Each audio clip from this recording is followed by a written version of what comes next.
Welcome, everyone. Thanks for joining us today. I see there's lots of people still coming in. We've got about 60 folks online. We're thrilled to have you today for this webinar on returns. Bienvenue à tous. My name is Alex Defto. I'm the CAO's Director of Communications and Stakeholder Relations. Today's webinar, as I said, will be focused on our new return system. And before we get into it, allow me to just please begin with a short land acknowledgement. We acknowledge that the land we are meeting on today is the traditional territory of many nations, including the Mississaugas of the Credit, the Anishinaabeg, the Chippewa, the Haudenosaunee, and the Wendat peoples, and is now home to many diverse First Nations, Inuit, and Métis people. We also acknowledge that Toronto is covered by Treaty 13 with the Mississaugas of the Credit. Thanks for your attention to that. So as I was saying, today we will hear from people behind the scenes who will share all the tips and tricks that you need to get through the return season successfully. We have a Q&A module open. You should see it at the bottom of your screen. There you should be able to send us any questions that you have anytime during the webinar, and we have staff on hand that can respond to those questions in writing. We're also going to try to spend as much time as we can towards the end of the webinar answering any questions that we have that you've given us interactively as well. We wanted to tell you that today's session is accredited by the CMRAO, and so for any managers who have joined us, you will receive educational credit. And that actually takes me to my first order of business. I'm seeing now that we have about 100 people, amazing, in attendance, and we wanted to get to know a little bit more about you. So a poll should be appearing on your screen. And if you could just please vote and let us know who you are and where you're joining us from, what part of the province you're joining us from. Okay, great. Seeing lots of people voting.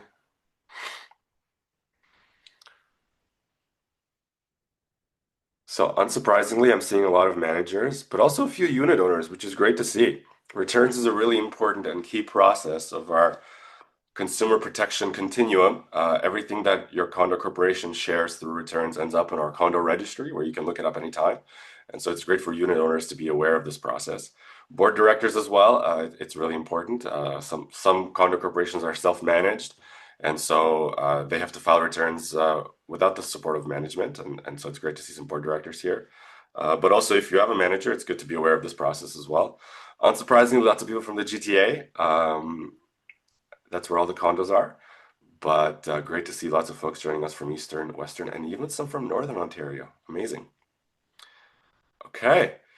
So we have an hour set aside and we have a busy agenda. So let's just get right to it. I'm going to actually kick it off to Cam Holland, who's our VP of Education Compliance and our Deputy Registrar. And Cam will share some opening remarks with us. Go ahead, Cam.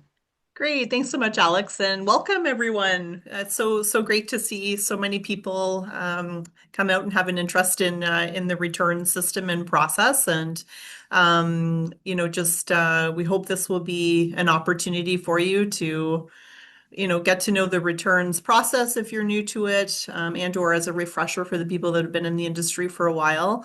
And then also to, get some questions or any concerns that you might have answered by the team at the end of the presentation.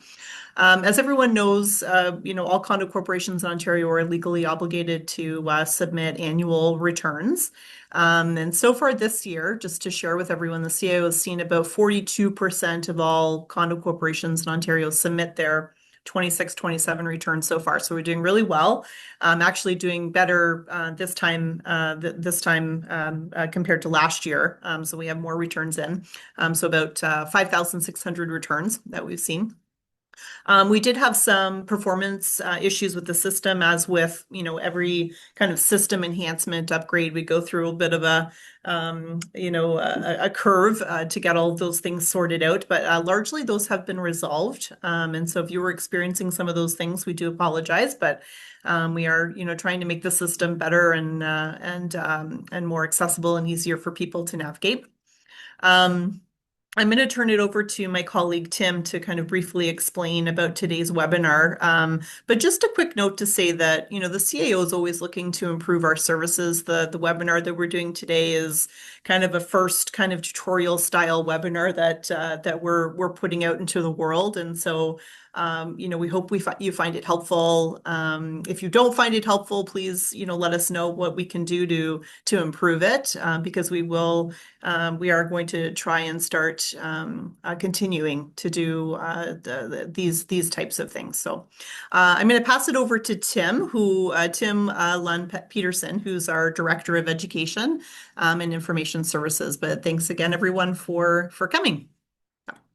Tim. Great. Thank you, Cam. Hi, everyone. I'm going to keep this brief as I'm really excited to turn you over to the team to get us started here today. We know you're busy people and we'd like to get you back to filing your returns. Hopefully, you're not shoveling snow today. As Cam mentioned, we're invested in finding ways to better support you. We've already introduced an instructional video this year to help simplify the process of filing your returns for those who prefer to learn that way. Um, and as Cam just mentioned, while the CAO typically hosts webinars on topics and to promote new services and resources, this is the first time we've hosted a webinar of this type where the objective really is to proactively offer training in navigating our services. So we've enlisted a couple of our information and education officers, call them our experts, in walk you through the filing process, focusing on some areas where we know that people encounter difficulties occasionally, and answering some of your questions. So, to kick that off, I'll pass it over to Thomas Miller to get into the main part of the session. Hey, thanks, Tim.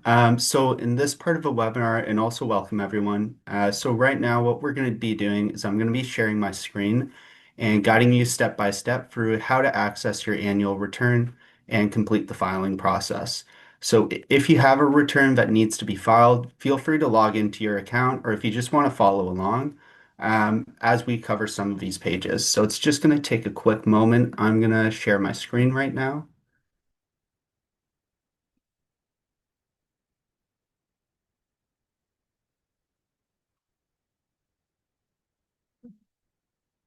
And I'm just going to double check that one more time.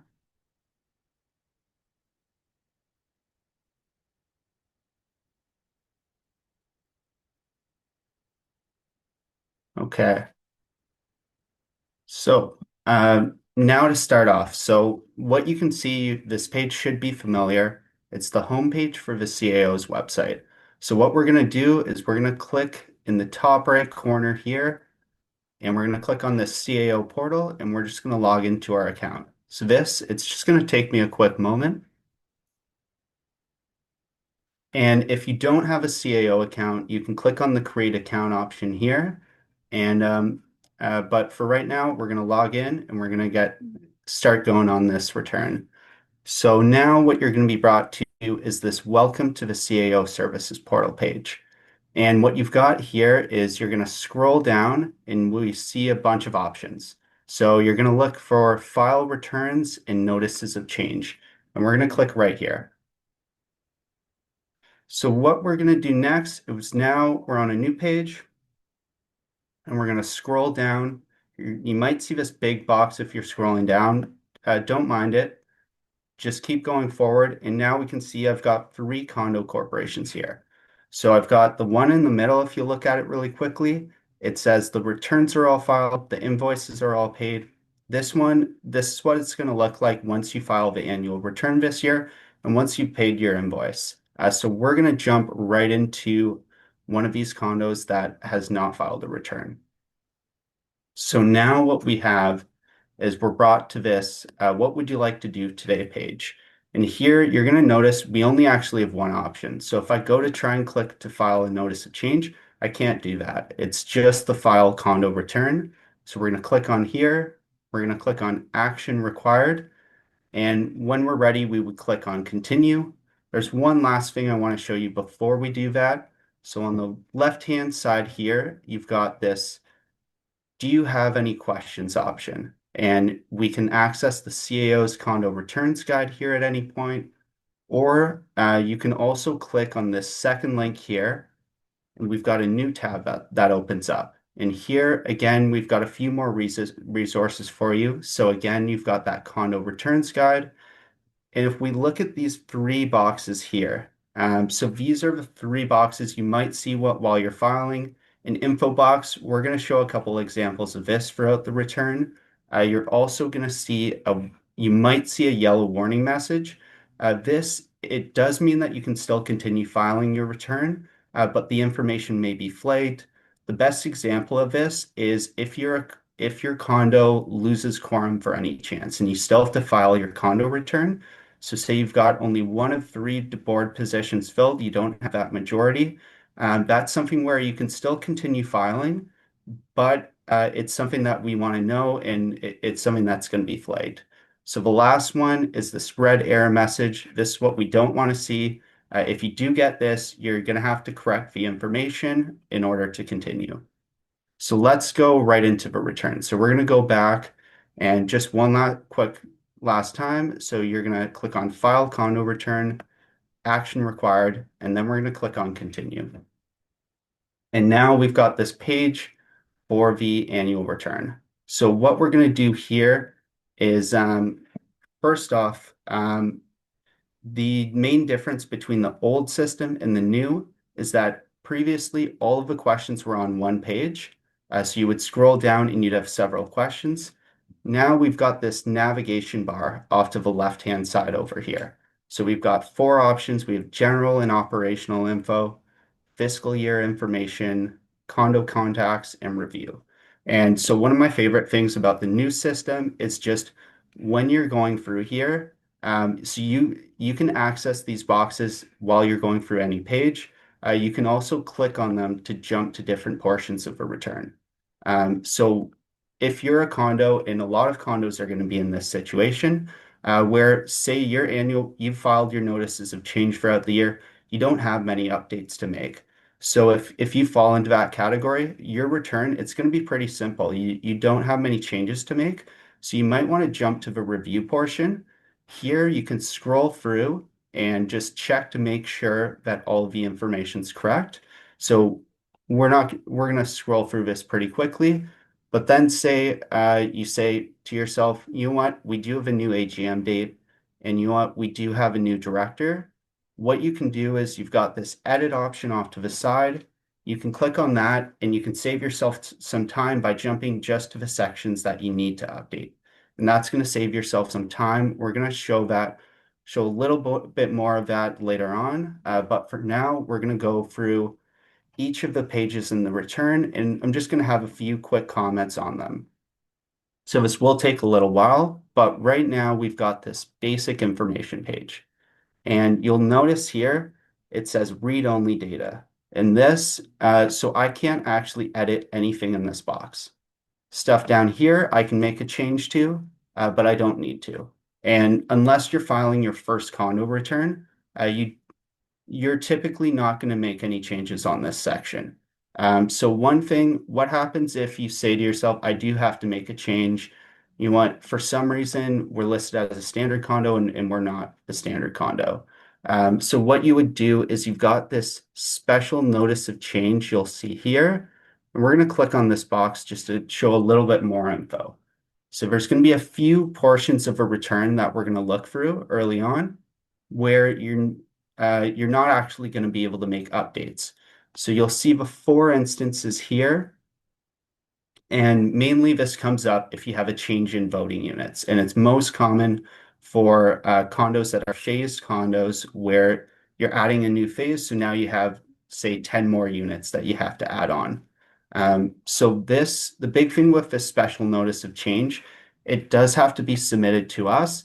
And like you can see here, it's a form that you download from our website. You would fill it out and submit it back to us with some supporting documentation. That supporting documentation, it's going to be the declaration for your condo. So it's not done through the online filing system. If you have any questions, you'll want to get in contact with us. So now we're going to move back to the return and we're going to click on, so whenever you want to move to a new page, you're going to click on Save and Continue to move forward. So now we've got our address for service. And what you have here is you've got an email address. This email, it doesn't show up on the public registry. So it's only used for CAO purposes. Next, we've got our address for service. And if you look at the description here, you can see, so what it says is it's the official physical address of the condo corporation for receiving business and legal documents. So we're going to show you, we have an address listed here already, but we're going to show you a couple, what it looks like if we were to change it. So I'm going to change it to 1 Young Street. And if I see my address, that's perfect. I can add that in right away. Let's say I want to type an address in and I don't see it right away. So what I would do is I'm going to scroll down and we'll see this address not found option. If you click on that, you can add everything in manually, but to save us some time, we're just going to go back and we're going to add an address in. So now we're going to move forward. And what we've got now is our unit information page. In this page, it's going to look a little bit different depending on what type of condo you're filing for. So if you're a standard condo, this is what the page is going to look like. If you're a common elements, vacant land, or a phase condo, it's going to be a little bit different. So you'll see on the right-hand side here, we have all these definitions. So we're not going to go through all of these. It's going to take too much time. But a couple key ones to point out are you'll see your total number of units. And this is just everything here combined. So we've got 100. And then you've got a total number of voting units. And the total number of voting units is, it includes your residential and if you have any commercial and industrial units combined. So parking and storage aren't going to count as your voting units. You can see a definition here as well. This is how many votes you have at an owner's meeting. The only instance where your parking and storage will count as voting units, it's a very rare instance, so it's not going to come up for the large majority of condos. It's if you don't have any residential or commercial units or industrial, you only have parking and storage in other units. So that it's not going to apply to many condos. So you won't really have to worry about that. So what we're going to do, so again, unless you're filing your first return, you're not going to be updating any of this info. And if you need to, you should be getting in contact with us to file a proper special notice of change. So we're going to move forward. And now we've got the number of condo owners section. So what we've got here is this page. It's not going to apply to most condos. We've got an info box. So I'm going to click on that. You'll get a little bit more information here. But really, most condos, this doesn't apply to.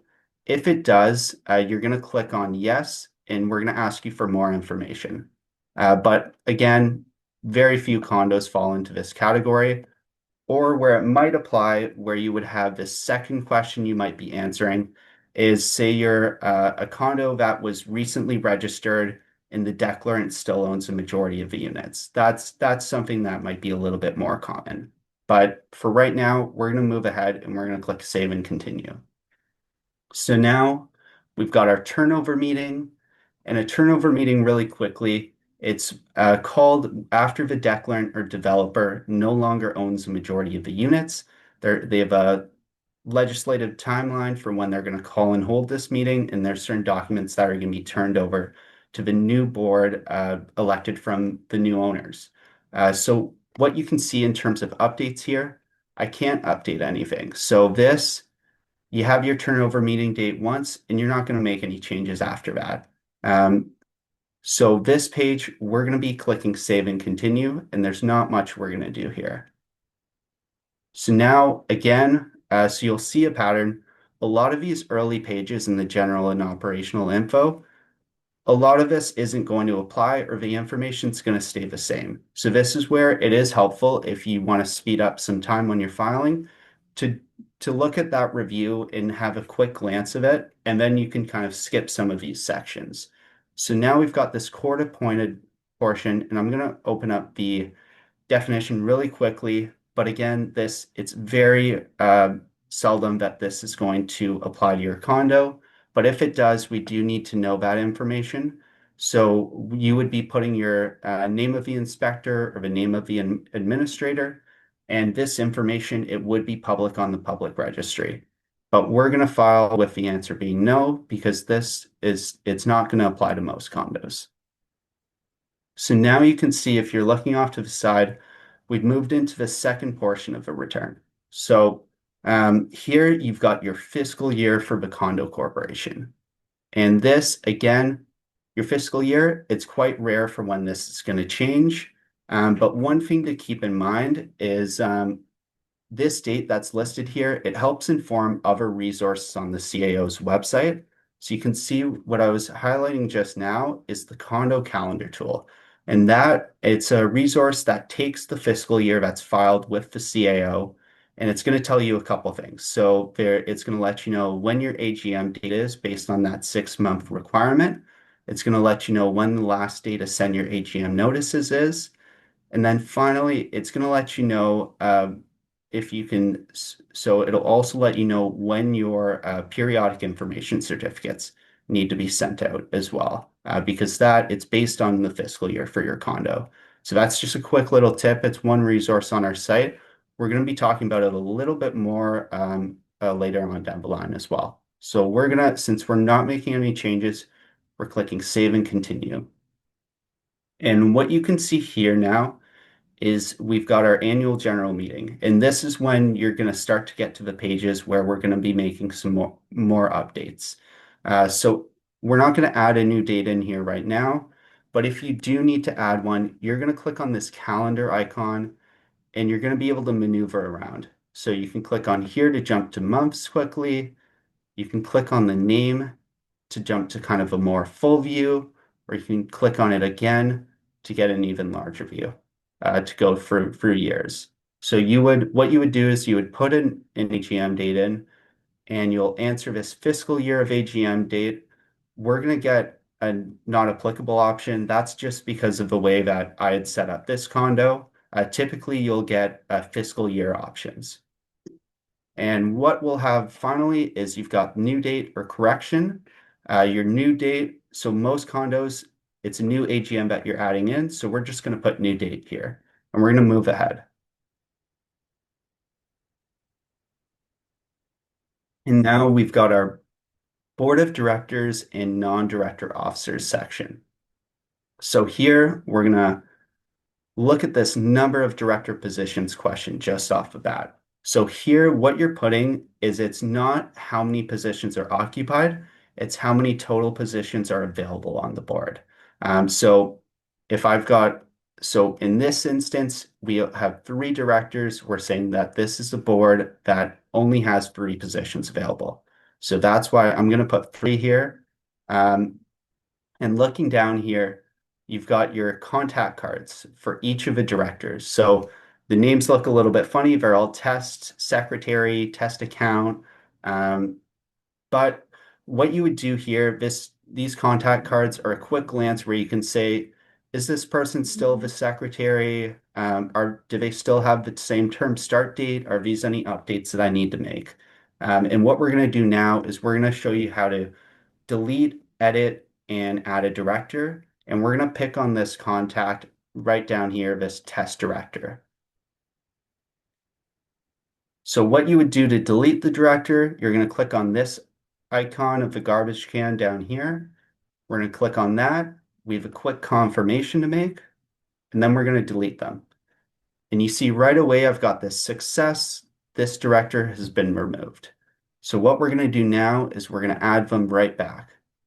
And when we add them, so it's just going to take a quick moment to type this in, their test director. But I want you to take a quick look at this text at the top. It is very important. So this, if a contact already has a CAO profile, so they've already gone ahead and they've completed the training, maybe even before they've been elected, you're going to want to make sure that the email and the first and last name match exactly what our system has. And so this is why it's important when you're filing, if you run into any issues, coordinate with your directors because it's very easy to make these mistakes. So for instance, if an email address is incorrect, you might have director training linking issues. If the name is incorrect, you're just not going to be able to add the contact. And it could be for something as small as saying Tom as the first name instead of Thomas. So as you can see, these are really simple errors to make, but they will prevent you from filing. So if you get stuck on this, either reach out to the director or contact us. And if you're reaching out to the director, I'm going to pull a little image up right here. So what you're going to tell that director is you're going to say you're going to want that person to log into their CAO account. And then what they're going to do is they're going to access this My Personal Profile page right here. And then you're going to have them look for what their first name, last name, and email address appear as. And if we look at the text right here, so this, it's just letting you know. So as we can see, the first name, last name, email, they're all grayed out. It's not something I'd be able to edit. So if changes need to be made, that person is going to want to get in contact with the CAO so we can go through the right process to make any necessary updates. So now we're moving on and we've got the individual is, and we've got two options, director or non-director officer. And you might ask yourself, what is a non-director officer? And in most cases, it won't really matter for your condo. So it's someone who holds an officer position, such as secretary or treasurer, but they're not elected by the owners and they don't have voting ability during board meetings. So it's not a common occurrence, but it is something that does happen. So that's why the option's there. So we're going to put director for this individual, and now we're going to add an officer role. And what do you do if you say, well, this person, they're a director at large. They don't have a specific officer role, president, vice president, secretary, it doesn't apply. So what you're going to do here is you're going to click on no officer role. And then moving forward, we're going to click on no for the additional option.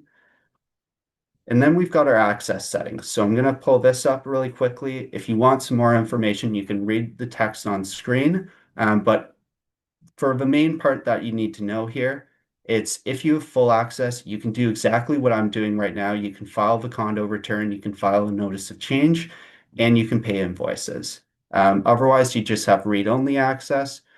We're going to give this director full access just to start. And now we've got our term start date. I'm just going to list this and match it up with the other directors that we had before. So it's going to be November 1st. And the term start date, it's a very important date. So it's important that this is accurate because it informs us whether the director has met their mandatory training requirements. So all new directors elected or appointed to a board must complete the training within 6 months of their term start date. Most of us already know this. But the other requirement is once that training is completed, it lasts for at least 7 years. And at least is the important part here because the retake requirement only kicks in when two things are true. So it's one, that director has been elected, re-elected, or appointed. And then the second part is that new term start date, so that new election or re-election date is more than 7 years from when they last completed the training. So once those two things are true, that's when they're going to be required to do that retake. And the best way to think about it is some directors may need to take the training right near the 7-year mark, and others might have an extra year or two before they're absolutely required to take it. And with the training, you can always take it beforehand, and it's going to reset your timeline as well. And the training's always being updated by the CAO. But making sure that the term start dates are accurate. So when a director gets reelected, updating this, it's important because if a director does fall into the 7-year retake category, you want them to receive notices from the CAO, which we'll only be able to do if we know that they have that new term start date. So we're going to add this person. And very quickly, we're going to show you how you would edit them. So let's say, you know what, I don't want this person to be no officer. I want them to have the treasurer role. So you can update that here, click on treasurer, and the other options we can update, it's our access settings and our term start date. You'll notice the name and email address. If you have to update that, you actually have to delete the director and then re-add them. But we're not going to do that here. We're going to click Save our changes. And now we're ready to move forward. So we've made all our updates. We have this message saying everything's been done. So we're going to click Save and Continue to finalize those changes. And now there's only 2 more pages left, so it's not going to be too much longer on this part, but we've got the other representatives portion. So it's any contacts listed here don't appear on the public registry. So it's most often used by, if you're a management company, you might put your administrators here. If you're a smaller condo corporation and you have a bookkeeper that helps you out with filing, this is where you might put them as well. If you do get any error messages on this page, the most likely one you will receive is because the person's role is listed as other. And if we edit them, we might see there's this please describe the other role portion. And here you're going to make sure, you just have to make sure that there's a placeholder added here. So something like admin. So right now I wouldn't get an error message, but if you do, you'll just want to check that out. And if you need to make the change, you'll make the change then.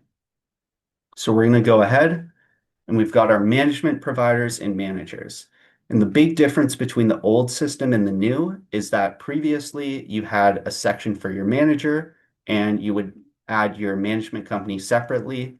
We don't do that anymore. So what we're going to do, I'm just saving the email address so I don't lose this, but I'm going to show you really quickly how you would delete and re-add a manager. So we're going to delete this manager. We're confirming the date and we've got the deletion.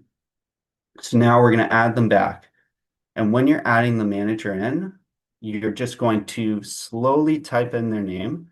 So in this case, it's a test manager. So we've got test active condo manager. And I click on it here.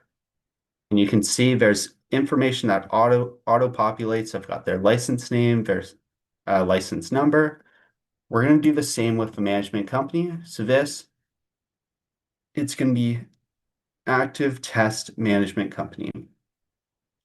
And so all of the information in here, it's from the CMREO's public registry. So this is populating.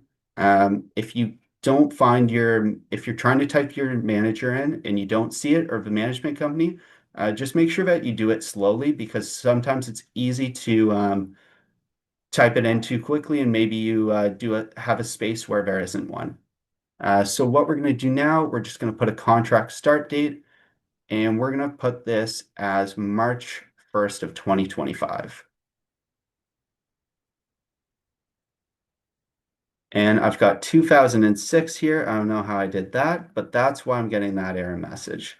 So we're going to go to 2025 and March 1st. All right. So now you'll see CAO account information. And so I was saying before, this page, this portion, it's all CMREO public registry information. Here, it's all CAO information. So just like when you're adding any other contact, you need to make sure that the first name and last name match the CAO system. And that's why you might get a situation like we have here, where if you look at the first name and last name I have here, it's test manager. But above, I've got test active condo manager. So when you're adding managers, it's common that you might have a different license name versus your name in our CAO system. So you're going to want to just be aware of that. And then moving on, we're going to give our manager full access. And we're going to put 1 Yonge Street as the address for service in this case. But you would be adding an address for service. If you don't see the address, you're going to click on address not found. So that you might need to do that if you have a specific suite number. So now we're going to put the manager start date, and we're just going to use the same date as the contract start. And now we're added in. So if there's any self-managed condos here today, what you would do, this section, it's not going to apply to you. So you're going to click on no, and you're going to click on yes, we are self-managed. And that's all you would do. You would click save and continue. For this presentation, we're going to file it with a manager. So we're clicking save and continue. And now we're on that final review page. So here you would scroll through, double check to make sure all the information's correct. And you know what? We're going to pick on this test director again. So let's say you want, they shouldn't be treasurer and they shouldn't have full access. So if I want to update that, I need to click on edit right over here. I'm going to go to that director and we're going to just edit them very quickly. So we're going to go no officer role and they're going to be read only access. And we've got the change submitted, and right here, we're going to make sure that we go and we click save and continue. And once you've done save and continue, now the information saved on our end, and you can start to use this side navigation bar again. So instead of clicking save and continue 2 more times, we're going to just click on review. And this is really helpful for when you have issues with troubleshooting that are early in the return, just so you can save yourself some time filing. So we're going to save the rest of the information is all good here. So we're going to scroll to the bottom. We have a quick acknowledgement. We're going to select this, and then we're going to click on submit and continue. And so it's going to take a while to process. So what you're going to do is don't click refresh, don't click back, just leave it as is. It is going to take a couple minutes. So one tip that I've got while we're waiting for that to process is, and you know what? It's a little bit faster. So it's already been updated. But one tip I was going to mention is the condo calendar tool. So we talked about that earlier. It's very helpful for checking director training or just verifying that director training has been completed or not, or just giving you an answer to that. So in addition to those dates that it gives you, it also shows you all of your directors and lets you know, have they completed the training? Do they need to complete it? And it's just a quick way to give you a glance at, do I have any linking issues potentially? Are there any directors that I need to tell them that they need to complete the training or might have to do this retake requirement? So it's a nice thing to look at just after you've filed and after the information's all fresh and it's updated. So now we've got this submission page, and you can see I can download my return, I can download my invoice, and I can proceed to payment. And here, one last thing. So any new contacts added during your return, they're going to automatically receive an introductory email from the CAO. And so what we're going to do now is I'm going to stop sharing my screen. And I hope that you've learned a few tips during this walkthrough and found it helpful. I'm now going to pass you over to my colleague, Arietta, and she's going to be taking you through some common troubleshooting steps. So thank you so much. I'm going to pass you over right now.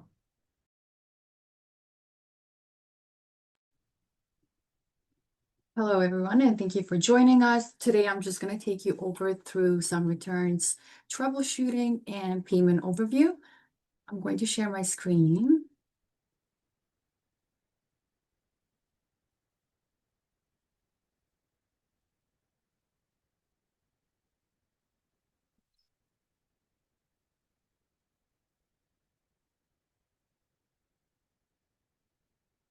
Okay, so as part of the returns and troubleshooting, we're going to overview some common return issues and why they occur, issues that can be resolved without contacting us for support, and situations that require support assistance, and then payment overview. So we're just going to move along to this portion. So as you know, you require access to file returns. If you do not have access to the corporation's profile, this is the error message that you will receive. In order to gain access to the corporation's profile, you can either contact us through the Contact Us form or by phone. And then depending on the situation, we will notify you what documents are required to provide access. Move on to some errors. So when filing the return and adding the director, non-directors, officers, other role, in this portion, if the role has not been specified, this is the error message that will appear. It will state that you must update at least one director's details. And this general message can appear either on the review page during submission or on the director, non-directors, officer section. To identify and resolve this issue, you will want to open the director, non-directors, officers return section, review each contact card, and look at the entries where the officer role is listed as other. If the contact is marked as other, select edit, check whether the specified role was added. If not, add the appropriate role. Another error that you may encounter is when the management company or manager's license number is missing. You may see either of these two error messages. To resolve this error, you will need to delete all contacts on the page and re-add the management details. Errors that may require CAO intervention. So this may invalid email address error. So this may occur when adding an email address for service for the condo corporation or adding a contact.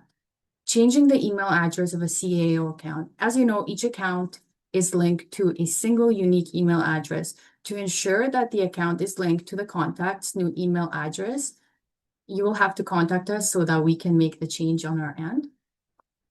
Errors that only appear when you are on the review page. So you've attempted to fix the issue on the flag page. You were able to save and continue without any errors, but the same errors still appear when you try to submit them. Going to move to payment overview. So accessing invoices and payments from the CAO services portal, select to access the invoices, select invoices and make payments. For direct deposit, choose the option that allows you to manually enter your bank account information instead of logging in through the online banking. A common error with this section is missing or incorrect information, which can prevent the payment from being processed successfully. This usually happens when one or more required fields is incorrect and do not match the bank account's records. So for the company name, ensure that it matches the corporation's name. This is only used for the CAO purposes.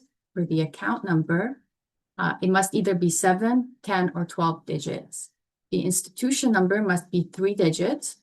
The transit number must be 5 digits. And the address should match the account holder's address. Typically, this is the corporation's address, but it may also be the management company's address. Okay, thank you for following along, and I'm going to hand it back to Alex. Oh, I missed a page, sorry. So if the payment logs, please wait at least 15 minutes, then return to invoices, select the payment method, and delete and re-add the banking information.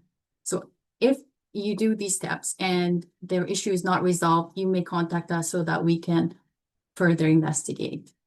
Again, thank you for joining us and thank you for following along. I'm going to hand it back to Alex.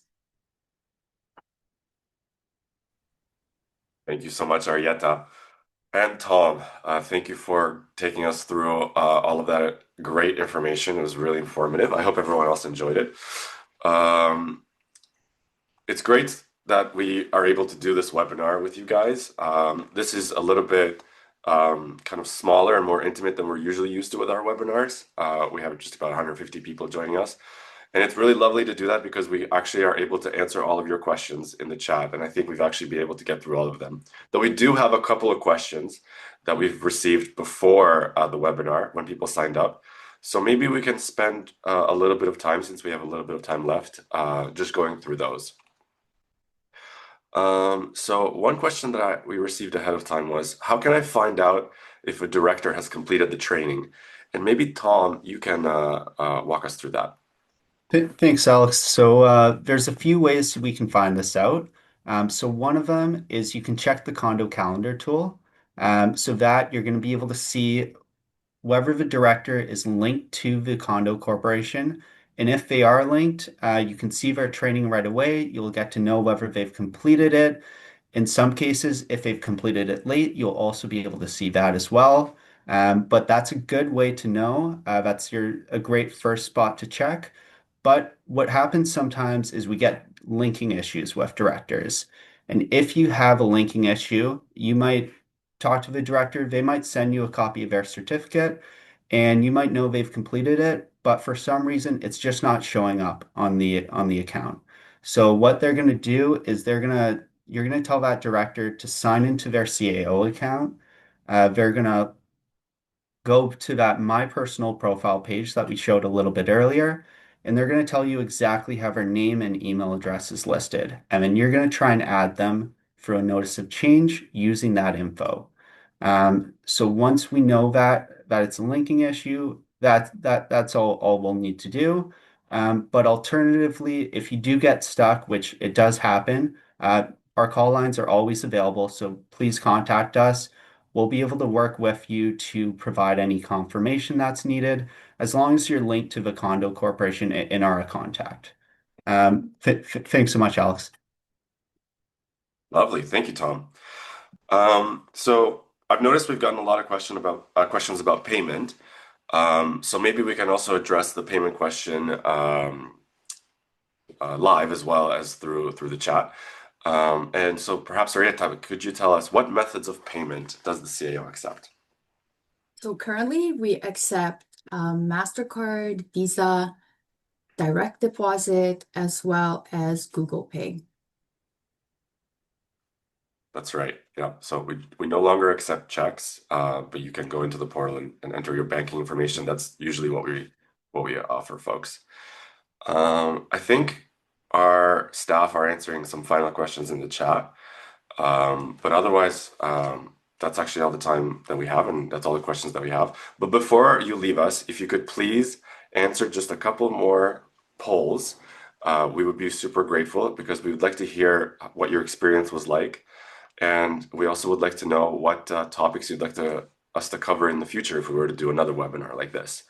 So you should be able to see a poll right now on your screen. And if you could just please vote for that, that would be really, really lovely.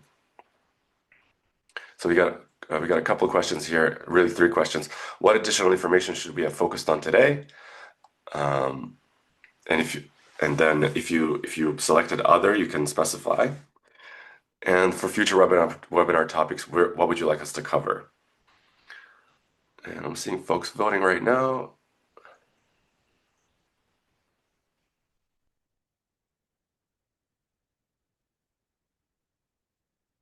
Great.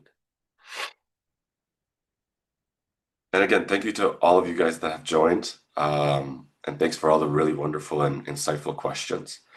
I also wanted to quickly thank our staff, Michelle, Anshal, and Sam, who are answering questions in the chat, and as well as to Tom and Arietta for taking us through the presentation.